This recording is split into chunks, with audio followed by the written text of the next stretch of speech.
We're looking at some of the greatest architectural projects in the country. In this final episode, we're counting down the top 10 as chosen by our judges. Welcome to the best of the best, Australia by Design Architecture.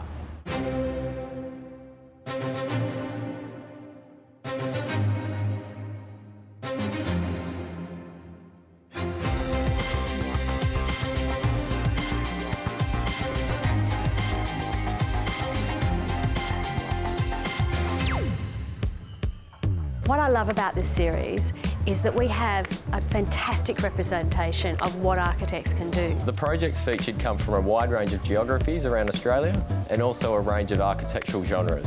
We've seen some spectacular projects ranging from huge developments through to very small renovations. A mosque, we've got a toilet block, we've got amazing houses, libraries, a bridge. Many of them are award winners and many are done by big names, but not all of them. And you know what? That's real architecture. Let's get our countdown started with number 10, Freycinet Lodge.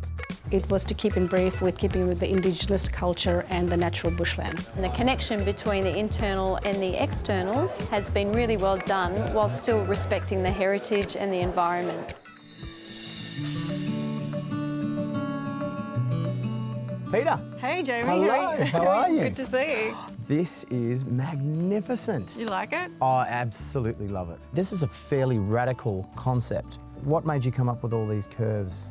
We wanted to use the coastlines and the fluid forms of the coast, which has a lot of Aboriginal heritage, and that was an important gathering meeting space. Lovely. And so the fluid forms of Honeymoon Bay have inspired the way that we've manoeuvred the form of these pavilions.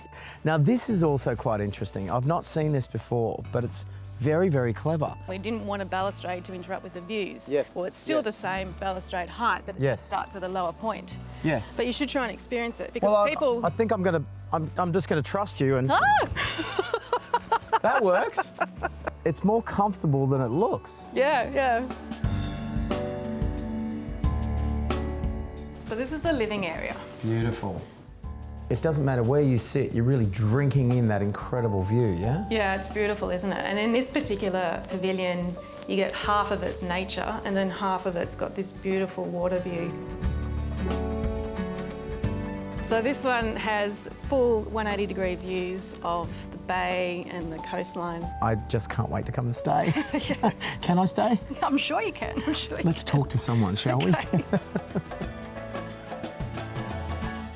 Next in our countdown, number 9, is Adelaide Riverbank Pedestrian Bridge. Well, what a surprise, an actual bridge has made it into the final. Constructed of concrete, of course, with an overlay of coloured back glass. The way it links the two sides of the river, the reflections in the glass from the trees on the bank, this one has got something special. It was a great project to win and it was a great collaborative team. And what we wanted to do was to create a number of places rather than just a bridge. We really love the way that it reflects the water and it reflects the landscape because it's a building that's within its landscape rather than sitting upon the landscape. I mean, the brief was really to get from the Oval to the train station. But at night, it's a very elegant journey, isn't it? Because it's all illuminated. Yeah, that was a big part of our competition entry as well. We worked with Jeff Cobham, who's a lighting designer and works in theatre. So it has a very theatrical presence. During the footy season, they light it with the different footy colours and they light it differently during cricket time as well, or during festivals, it's lit in another way again. Well, why have a bridge when it can be an amphitheatre, a light, a water feature, a landscape? I mean, it really does many performing tricks, doesn't it? Yeah, it's multi-purpose, which is what you really want to see in public spaces. Number 8 is Castle Cove House. It's no surprise that Castle Cove has made the final. You know, when you look at the angles of the exterior, it is just a beautiful piece of concrete architecture. It's always quite funny when you bring people here because they'll see photos of the house and see this soaring concrete cantilever, and then you turn up and you go, oh, it's actually quite recessive in the landscape, isn't it? Here The idea is everything is slightly twisting, slightly turning, slightly rolling. So I think you really generally do have a sense that you are just in the site. You're definitely not at any point opening a door and going into a house. With this house, the opportunity to use the corridor as a device or a method for connecting you back to the landscape was really important. The corridor that sits to the front of the house is orienting you to the landscape, and it's bent around this beautiful scribbly gum in front of us. In a way, it's got a very sheltering quality, and it's almost like you're in a rock shelf. Yeah, exactly. And so the timber that we've woven into the spaces is a way of holding people in an intimate moment. Yeah, wow, this is a real bathroom. Absolutely. This is one of the most opulent moments in the house, and it's an amazing way to start your day. It's very easy to build a concrete bunker, but with skill and artistry, concrete can be beautiful. We're counting down to the top 10 architectural projects from around the country. The group of industry professionals that we have assessing these projects, I think, are very well qualified to judge the best of the best. Every one of them has a different opinion and a thought process of how they look at architecture. And so sometimes I think, oh, look at this project, isn't this amazing? And yet some will say, I'm not sure about that one, and others will go, this is fantastic. Number 7 in our countdown is North Bondi Amenities. The way it has been designed with thought to be long-lasting, easily accessible, the safety, the outside facade, I think it's an amazing coming together of the architecture in a public space. Bondi is Australia's most visited tourist destination. I believe 2.5 million people visit every year. So this little building serves a lot of people. I really like what you've done with the roof. Is it about the sand blowing up from the beach, about sort of capturing a little bit of the dune idea? I suppose it's the dune, but it's also the headlands. So the idea of the rocky headlands and the way that little plants end up growing in the cracks and crevices of the headlands. Privacy is obviously critical in a building like this. It's a public change room and toilets. What you might often have is a kind of a gap between the walls and the roof to allow ventilation. So the concrete block wall that sits behind the timber skin has little slots in it that allow ventilation through. What I noticed was that they're also very carefully oriented so you get ventilation but absolutely no visibility. I really like the way that you've put the basins on the outside of the building. Yeah. Is there a reason behind it? Bondi is very much a place where life is lived in public. People coming up from the beach, having a shower in public. People love to be on show. Yeah. And so putting the mirrors in addition to the basins means that there's more people just around the building, which increases public safety. It would be very easy to think that a building like this doesn't require investment in design. But the design of this building shows how important it is. It's delightful, it's robust, and it's safe. Number 6 is Sorrel Street Residence in Brisbane. It's good to have a residential project in there, especially one like this where you've got the old and the new that had plenty of discussion around how they blend together. And it's fantastic to actually see that discussion has resulted in this project making the finals. Sean, this isn't exactly a bit of Queensland heritage, is it? I mean, wow. No, it's definitely something a little bit different. We wanted to take a different spin on a renovation and an alteration of a Queenslander, and really this is what we've come up with. This is really a highlight of the house, and when it does rain, it sort of creates this serendipitous water feature, which is something really special. And I guess that's something that we love about the house, is there's this continual changing of light. So, Carmel, your husband's a builder. Yes. You're clearly very creative. Thank you. Between the two of you, why didn't you just do this yourself?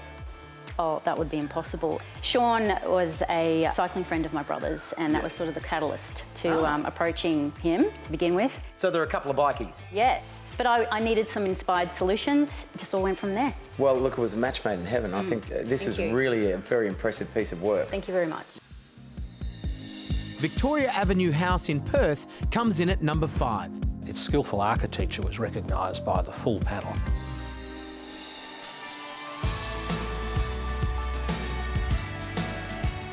This house is for a client of ours this is actually the second house we've done for him as his situation changed with small children. He wanted a really robust, family-friendly house that the children would be able to grow up in. So you've got this fantastic entertaining area, grass playground area and pool. It's like a feast.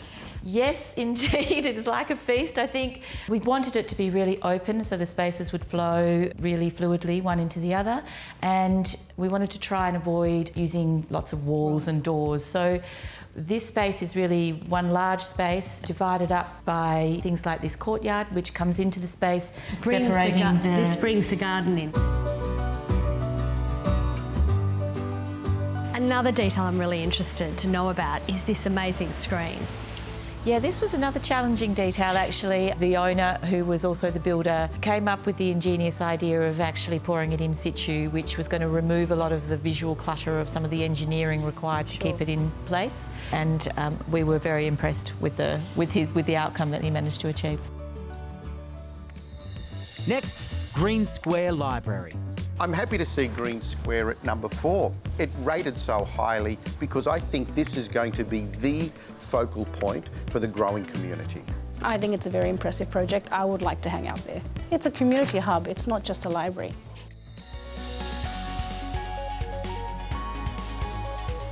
Matthias, we're walking on the plaza, and being here, you wouldn't think there was a big building here.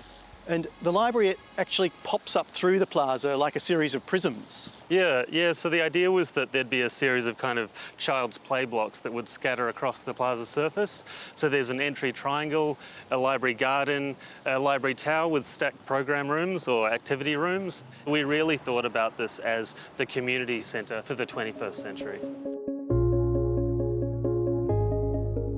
For us, the library was about an open, flexible, adaptable space. I think what's really great about it is that even though we're underground, you don't feel like you're underground.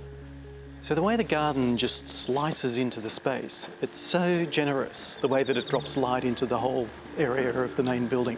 Yeah, and so that's really just to bring kind of a piece of nature to the heart of the library. And the garden's so beautiful and restful. In fact, we can even hear, as we're standing here, crickets and frogs calling.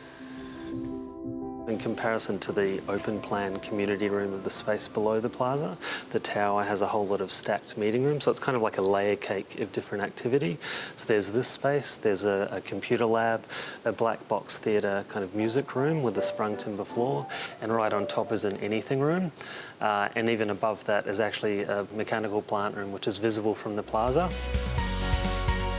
Not only have the young architects here flipped our idea of how a library can work, they've flipped our idea of how an underground building can work. They have created a light, airy and welcoming destination and gifted the City of Sydney a new public plaza.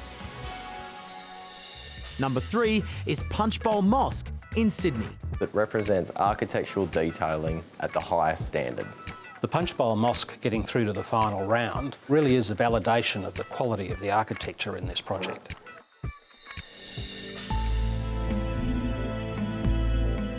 It's an unusual building. It's striking in its context, and it's also striking for a religious building in that it doesn't really look like a church. Angela comes from a non-Muslim faith.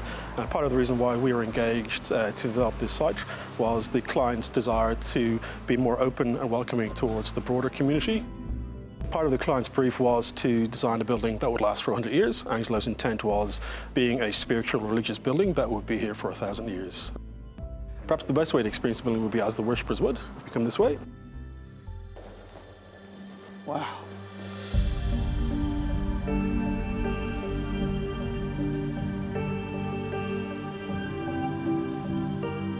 The raking concrete ceiling comprises of approximately 102 quarter-sphere domes, all cast or formed in concrete, and it references back to traditional motifs in Islamic architecture, which we've obviously taken through into quite a contemporary interpretation. So all of these elements were poured in place, so it's all formed concrete, and within the centre of each one of these quarter spheres, we've cast a 30mm diameter pipe, which draws natural light in from the outside. And the concrete domes themselves, I mean, they're very unusual. Can you explain how did you actually build that? In order to cast the forms, we created individual fiberglass molds for each of the 102 sculpted forms, and then it was all poured on site by the builder. And it really is a testament to the builder that they managed to pull off such a complex task with such an incredible outcome. We are moments away from finding out who's taken out the top spot for this year. But first, it's the judges' pick for second place. Tram Sheds has made the final because it encapsulates both an urban renewal project and a social innovation in what is a very impressive project. This is a perfect example of how social innovation can happen with clever architecture.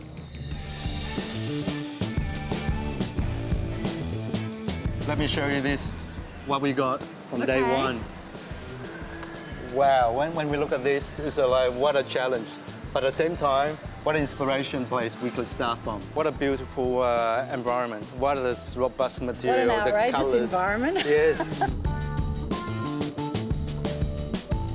You've kept the skylights, you've kept the way the roof works, the way the light falls in. We identify early on the brickwork of the building is to preserve as much as possible. The graffiti, preserve as much as possible. It's actually almost a perfect place to put this kind of marketplace because of the scale of what you've got. Sometimes with projects like this, there's so much pressure to demolish the old and actually start again. Why'd you keep it? Oh, for us, this is a challenge, and we love challenge. And as an architect, we want to preserve and protect what is there and then create something new for the community. And I noticed that there's much more in here than food and those sorts of things. There's some community services embedded in. Yeah, we got a community centre, and also we got a gym, people want to active, and then the health food shop, and also the food. And a supermarket. Supermarket. And I understand that this is designed as the heart of a very dense new urban residential development. It's the central of our vision, where we want to creating something quite unique for the Harold Park and also for the community. And now, our #1 architectural project. Lundasung getting through to the finals is perhaps no real surprise. It demonstrates some exceptional design choices and some exceptional material choices, which together culminate in a very impressive, multi-generational, enduring piece of architecture. But confirms the views around the judging table about how impressive this project really was.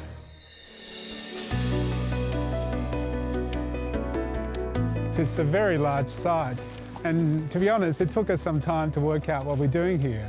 And tell me, is this where it all started? This is the log cabin that Andy and Deirdre tidied up. There's many structures on the site. In fact, what I'd like to show you is a couple of sheds.